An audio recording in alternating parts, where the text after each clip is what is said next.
And even within that story about yourself, there are different versions of it. So I'm gonna tell you one story today, a story about me. But this version of the story is gonna be told from the third person. So you know how we learned that there's different versions of, different points of view. So I'm gonna tell you the third person point of view of my story. This is a young girl who grew up in Boston in the projects. People who grew up in Orchard Park don't really have a bright future. They usually end up in 1 to 3 places, in a life that is filled with poverty, never escaping that, and living a life on welfare forever, in jail, or dead before they even graduate high school.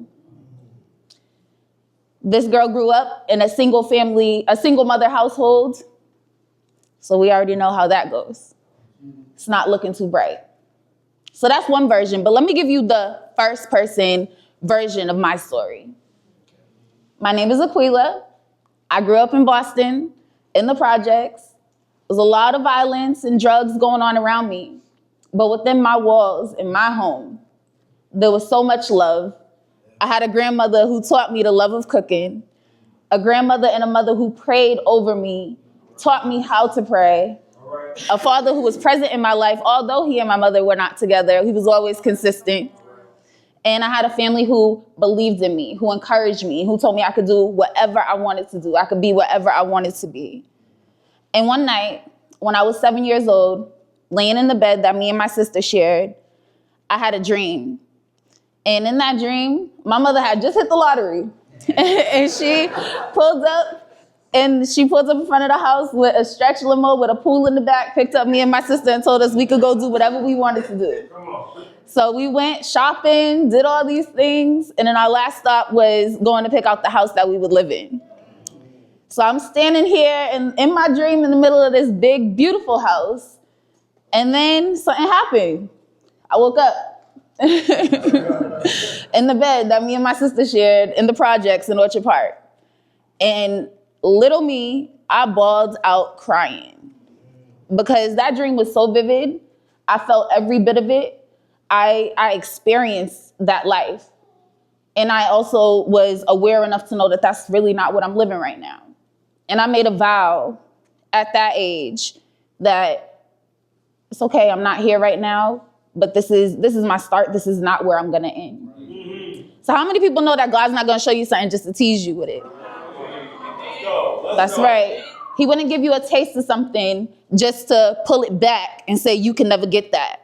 If God shows it to you, you can get it. And he implanted that in me, and I believed it.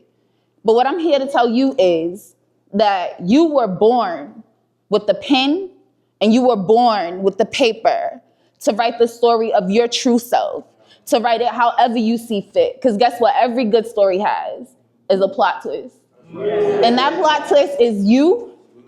It's how you shape your future, or how you frame your past, what you believe for your future, and really what you believe about yourself, your abilities, and what you can accomplish. So you are the plot twist. And I believe that everyone needs like a guiding light, something that can carry you through life. And so I developed a mantra. I think you should too. But in case you have not, you can steal mine. So I'm gonna just tell you. My life is God-given. My purpose, God-driven. I walk by faith and not by sight. And I shine my light and I shine it bright. So you and I can see him even when it seems dark as night. This is my season, and it's time to spread my eagle wings and fly. You coming? Let's go.